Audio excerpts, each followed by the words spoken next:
Chapter 620, Stand-in Mission. Inside the room, Sothoth pressed down on the edges of his eyes when he heard Bilt's sigh. He said in a deep voice, "Boss, that important figure will arrive the day after tomorrow." Bilt's expression turned serious as he looked back. "I know. We only have two choices.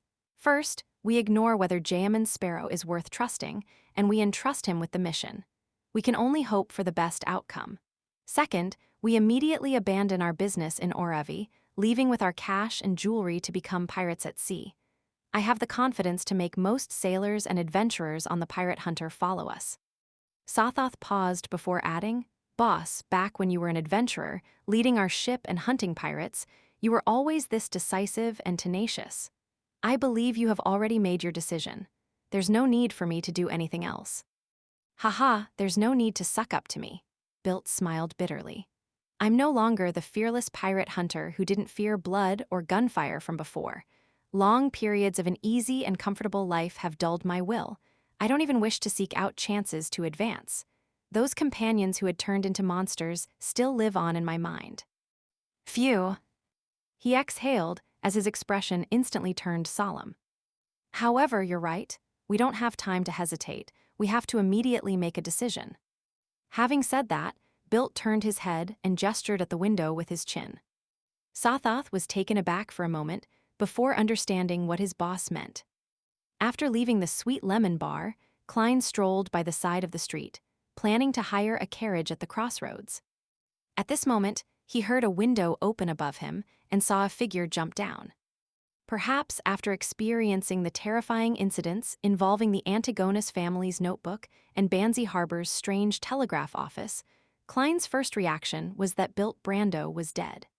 He had suddenly died after his visit and was thrown down from upstairs, falling to the ground with his eyes wide open. This was just like how he saw Ray Bieber's mother dead in a reclining chair back then. The body was highly decomposed, and the eyeball fell to the floor because of the external disturbance.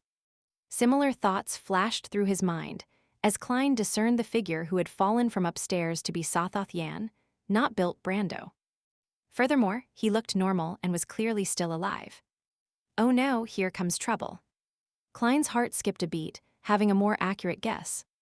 If it were himself, he definitely would have pretended not to see Sothoth Yan jump off the building to intercept him, running before the man could even say a word and until he shook him off his tail. It would be akin to how Admiral of Stars was being pursued by knowledge. Unfortunately, I'm currently Jayaman Sparrow.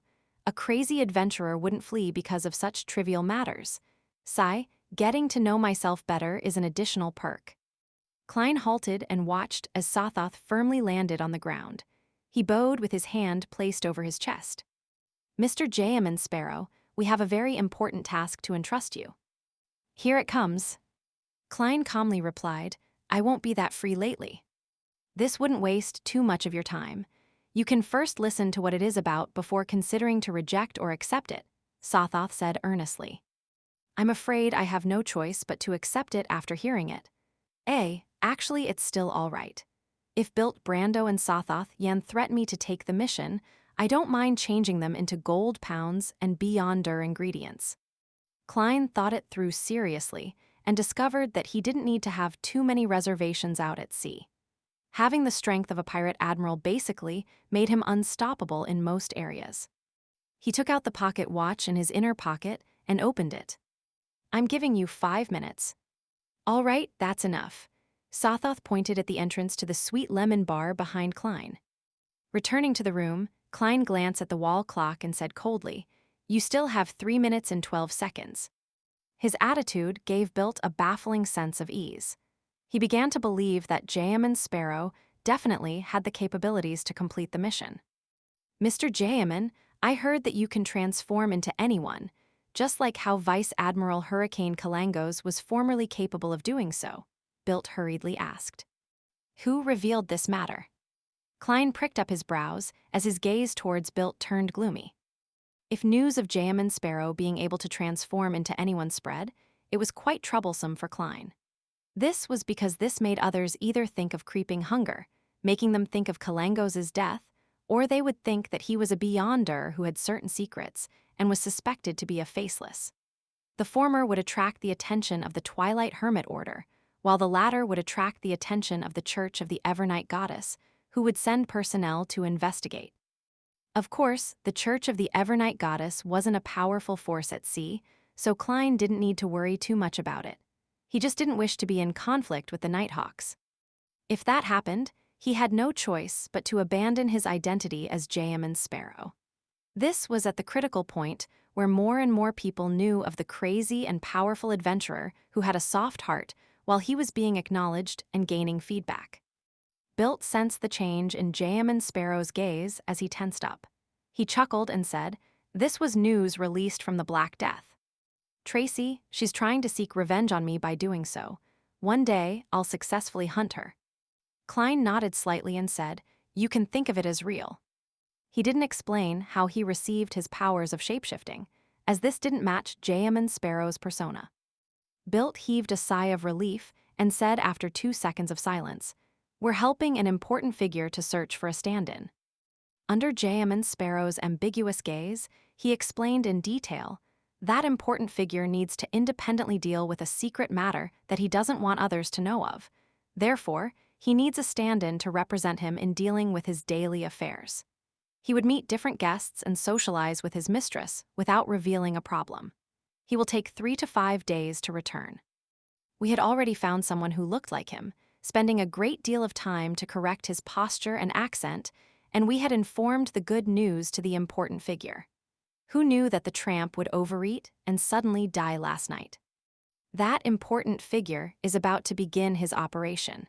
We do not have the time to look for another person who looks like him, so we can only seek your help. Isn't this the true acting opportunity I've been looking for?" Klein was moved. However, he sharply noticed one point. To be addressed as an important figure by Bilt, leader of the Adventurer Association, it definitely meant that the person was an important figure.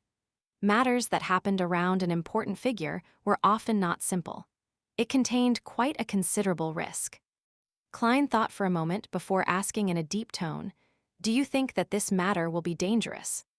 "No, as long as you aren't exposed, there shouldn't be any danger. You need to represent the important figure and appear at social conventions." "Heh, no one would dare assassinate him." "Yes, I know what you're worried about. You're afraid that this important figure would silence everyone who knows about this matter after it's done? Don't worry, the pirates have fabricated plenty of vicious rumors about him, so even if this matter succeeds, no one will believe it even if you divulge this in the future. It will only be treated as a joke," Bilt said with a smile as he spread his hands. Klein no longer bothered with the topic and switched to asking, "What kind of payment are you offering?" £1,000 and 3 chances to get the artisan to make something for you. Heh, I'll pay for all expenses apart from the materials." Bilt made an offer which he believed Jayaman Sparrow wasn't unable to resist based on what had been previously entrusted to him. "It's not bad. Besides, it gives me a chance to do true acting." Klein took a look at the wall clock and said, "I'll return and consider. I'll give you the answer in the evening." Regardless, he had to head above the gray fog to divine the level of danger. Considering how Bilt and Sothoth were Sequence 7, or even Sequence 6 Beyonders, Klein didn't directly request to head to the washroom in front of them to prevent them from sensing a problem. As the important figure's identity hadn't been revealed, Bilt wasn't too worried. He nodded. "All right. I hope for a pleasant partnership." William Street, a stout man from Faceac who was nearly 2 meters tall, was searching for clues. Suddenly, he felt his spiritual perception trigger as he looked up. Light, which resembled the morning sun's, rays surfaced around his body, illuminating the surrounding houses and street lamps as though they were illusions.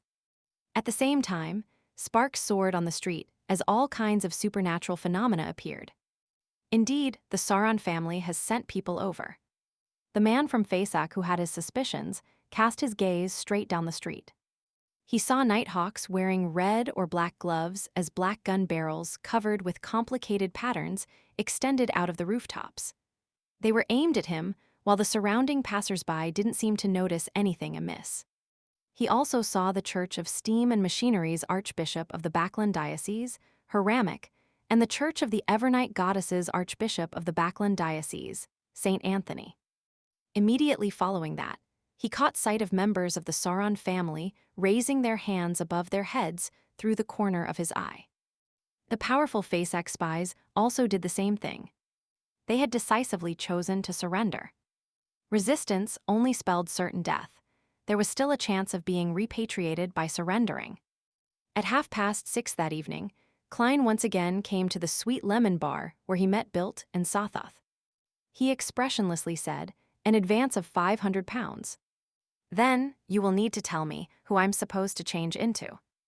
Bilt couldn't hold back his smile as he gestured for Sothoth to collect the funds from the safe while saying with a deep voice, "He's the kingdom's highest-ranking Navy commander of the Central Sonya Sea. His Excellency Admiral Amirius Revelt. A real demigod."